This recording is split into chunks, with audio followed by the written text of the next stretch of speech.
National Coalition of 100 Black Women's West Palm Beach chapter, Community Health Education Talks. We would like to take the opportunity with this program to highlight health issues in our community. And our lead champion for health equity. Welcome, Dr. Lewis. I grew up without health insurance and knew firsthand what it meant. Good evening, Facebook family and friends. My name is Sabrina Blue Cooper, and I serve as one of the co-chairs of the Health Committee for the National Coalition of 100 Black Women in the West Palm Beach chapter. The other co-chair is Ms. Charlotte Price Leonard. We would like to say welcome to our monthly health spot, where each month we discuss different topics, where we highlight different health issues. National Coalition of 100 Black Women mission is to advocate on behalf of Black women and girls to promote leadership development and gender equity in the areas of health, education, and economic empowerment. Tonight, we have with us Dr. Anita Wilborn. Dr. Wilborn is originally from Clarksville, Tennessee. She has lived and worked in Palm Beach County, practicing internal medicine for over 20 years. She is the daughter of a retired sheriff deputy. She is currently married with 2 children. She received her undergraduate degree from Vanderbilt University and her medical degree from Duke University. She moved to Florida in 1995 to complete her residency at the University of Florida, Jacksonville. She is board certified in internal medicine. She is currently the president of the American Heart Association. She served as vice president and treasurer of the T. Leroy Jefferson Medical Society. She served 4 years on the board of Boys Town. She's a member of the American College of Physicians, AMA and FMA.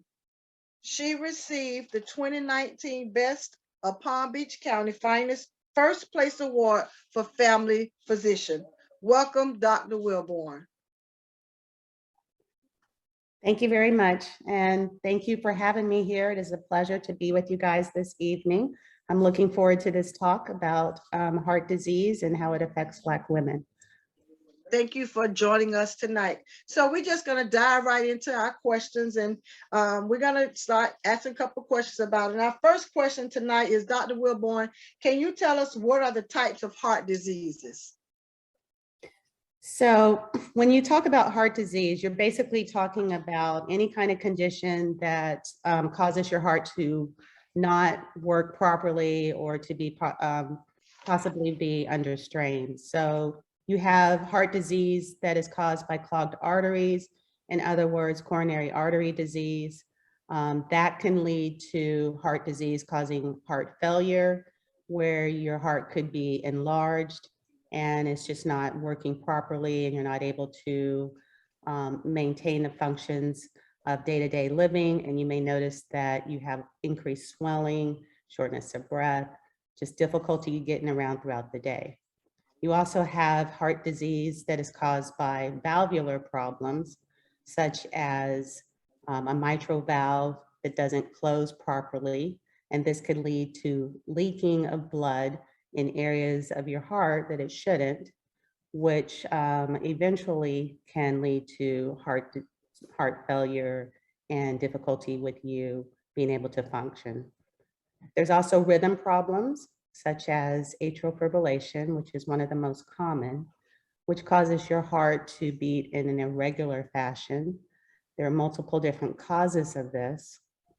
When this happens, then it can affect your ability to go about your daily activities, because your heart is beating at a rate that makes it difficult for it to maintain the functions of providing oxygen and blood throughout your system, and it will definitely slow you down. There's also congenital heart disease that you can be born with, and those are usually structural abnormalities of your heart, and a lot of times they can lead to you needing surgery to correct those abnormalities, such as a hole in your heart. And as a child, you'll have the surgery, and then later in life, you need to be aware of other problems and complications that may come as a part of that.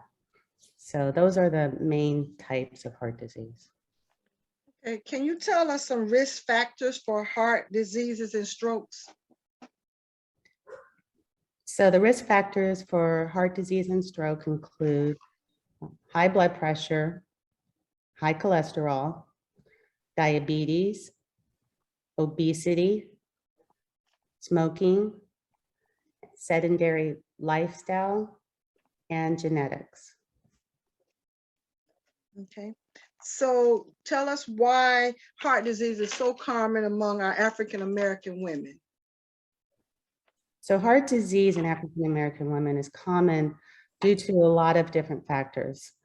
As African-Americans, we are inherently more prone to the effects of salt, the negative effects of salt on our body.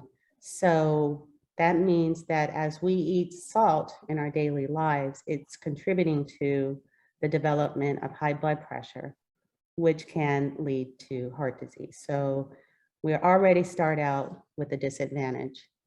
Add to that the stresses that we experience as African Americans, especially women. A lot of times we are head of households. We have the stress of our family plus the stress of our work life. We are expected to be almost super women a lot of times and carry out the functions of both the men and the women in our children's lives. We have the stresses of work where we're a lot of times put under a lot of stress to perform over and above our white counterparts. And when you have a lot of stress in your life, this leads to increased hormones, stress hormones in your body that causes obesity, and it can also lead to hardening of the arteries. So we are at increased risk because of the stress, because of genetic factors.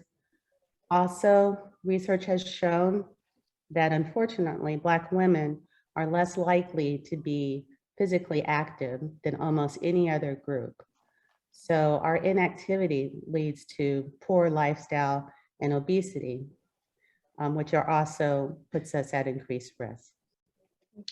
Are there any recommendations that you can give us for activities to help us with our heart? First and foremost, exercise is very important.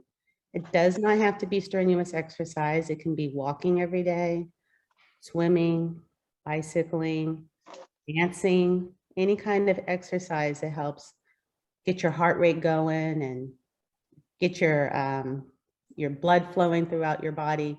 If you're able to break a sweat, that's a good amount of exercise. I will caution that you should make sure that you are healthy enough to exercise before you start any exercise program. So you must talk to your doctor, make sure that you are healthy enough to do any type of exercise. But exercising every day is important. A lot of people like to do Zumba, and I highly recommend that. Any activity that you find that you enjoy. Any preventive measures that we can take or you can share with us? Preventive measures? Yes. Well, you want to go for your physical exam every single year. You want to make sure that your doctor is checking your cholesterol levels to keep your levels within a normal range. You want to be checked for diabetes and insulin resistance. Nowadays, we have found that there are women out there who are at risk for diabetes. It's called prediabetes or insulin resistance. And there are specific tests to determine what your actual risk level is. If you have this knowledge, you can go ahead and start changing your diet to the diet of a diabetic person. Start exercising and get to the proper weight. Everybody should know their BMI and what their BMI should be. They should be told this through the help of their doctor, and with their guidance, start on the right exercise and diet program that best suits them. Also, make sure that if you fall in these risk groups, that you're getting EKGs done and that your doctor is listening to you when you talk about any of the symptoms that you have that you think may be related to your heart. Okay, you gave us an acronym of BMI. Can you tell us what BMI actually stands for? It's your body mass index, and it takes into account your height versus your weight, and it's a rough estimate of how much fat is in your body. So a BMI below 27 is considered normal. 27 to 29 is considered overweight, and a BMI of 30 or above is considered obese. So anytime you go to the doctor's office, they are required to check your BMI. They are not required to tell you what your BMI is, so make sure that you know your BMI before you leave. Okay. Okay, so why are Black women at a higher risk for heart disease? Basically because of genetics, stress, lifestyle. We have higher incidence of being overweight, higher incidences of hypertension at an early age, and higher incidences of diabetes. I also noticed that a lot of the Black women in my group have a history of smoking. And unfortunately, that's something that has carried over for years and years. So smoking puts you at a very high risk for heart disease. Okay. Can you tell us if there are any early signs of heart disease that African-American women can look for help with the early detection of it?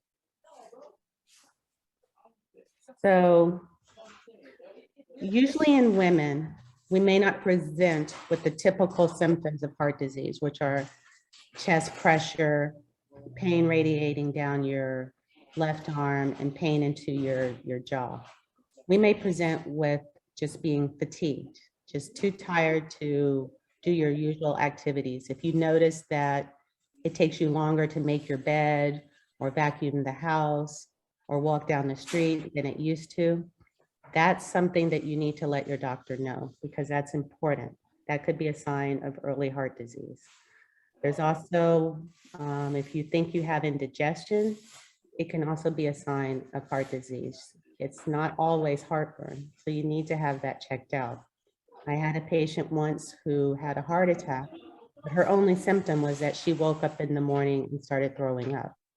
So anything that is out of the usual for you, and you are in one of the high risk categories, especially being a Black female, at least bring it to the attention of your doctor so they can start investigating. Okay. Tell us some types of foods that we can eat that could help us reduce the chances of heart diseases.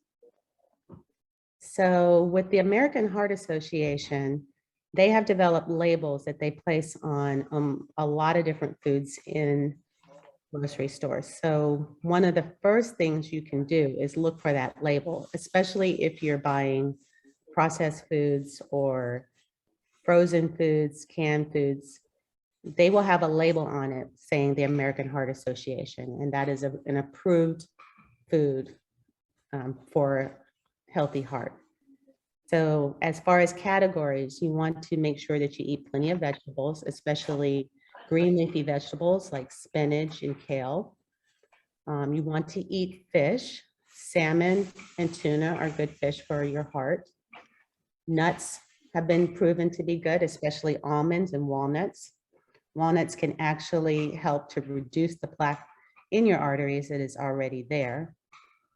Fruits that are good would be any kind of berries, especially the dark colored berries like blackberries, blueberries. Those are really good for your heart. And as far as drinks, actually coffee and green tea are good for your heart. There's still some debate about alcohol, but red wine in limited quantities does have beneficial effects on your heart. Okay.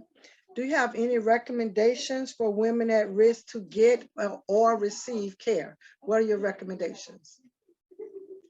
My recommendations is definitely work with your doctor. Make sure your doctor understands and listens to what you're telling them. If you know that something is different about what you're experiencing, don't stop. Don't stop until you get an answer as to exactly what's happening. Make sure you're getting your cholesterol checked once a year, that they're screening you for diabetes, that they're doing the test for insulin resistance.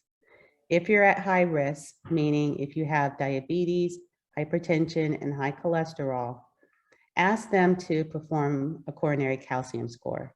The coronary calcium score will help you determine how well you're doing as far as your preventative measures.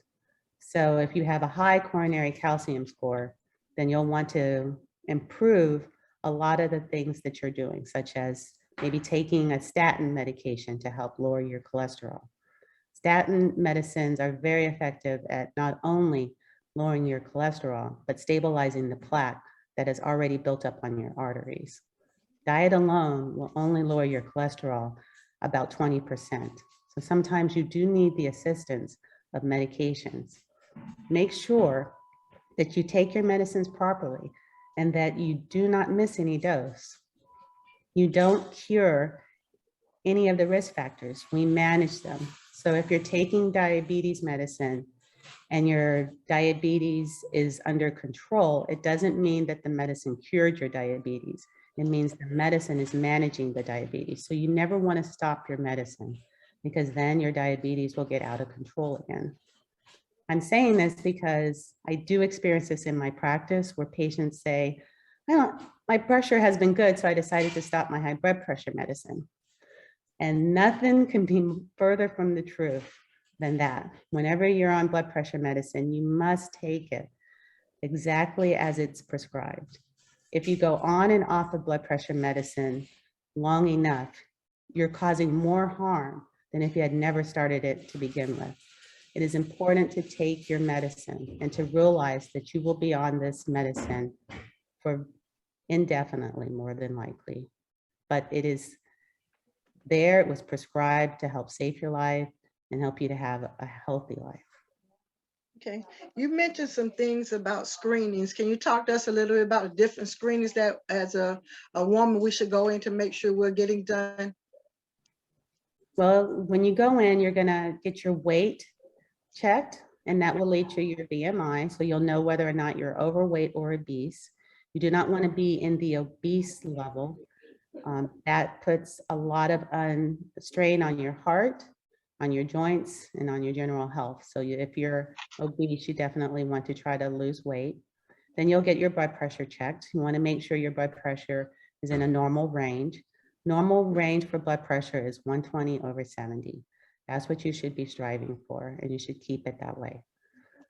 So you will also need to get fasting blood work, which will check for your cholesterol levels and check for diabetes.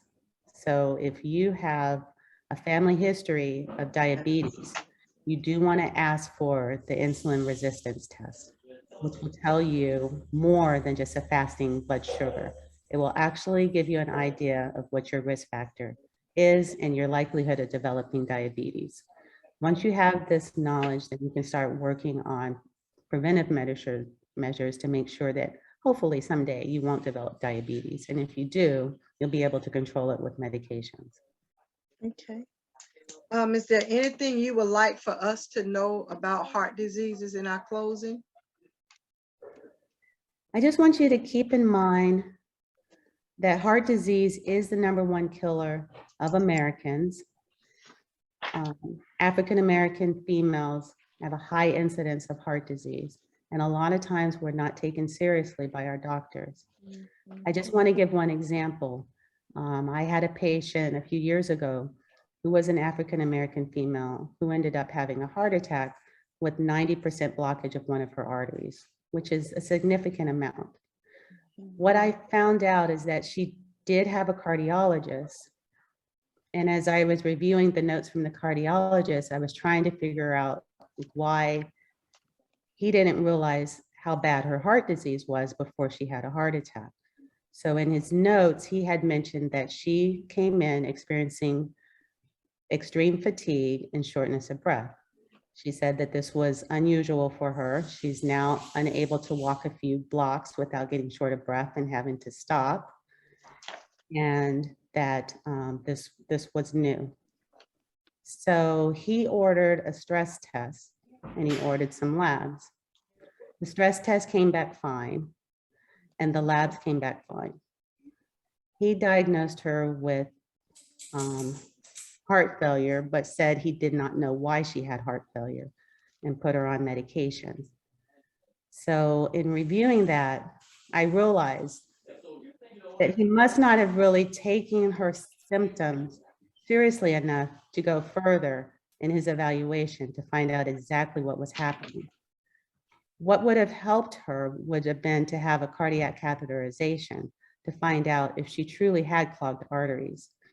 A lot of times women, when they have stress tests, it may show that it's negative when actually we really do have heart disease.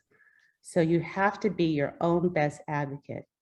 Unfortunately, a lot of doctors don't realize that there is a difference between male and females when it comes to presentations for heart disease.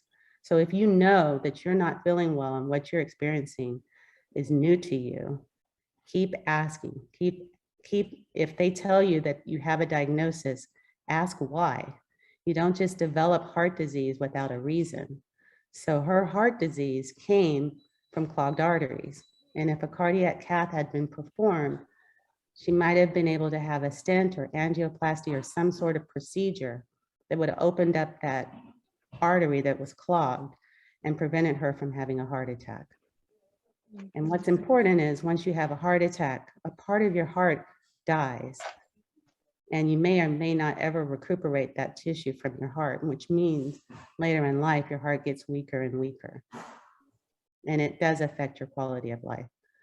So definitely be your own best advocate. If the cardiologist, if your primary doctor isn't referring you to a cardiologist, insist on that. If the cardiologist isn't listening to you, insist on further tests or find another cardiologist.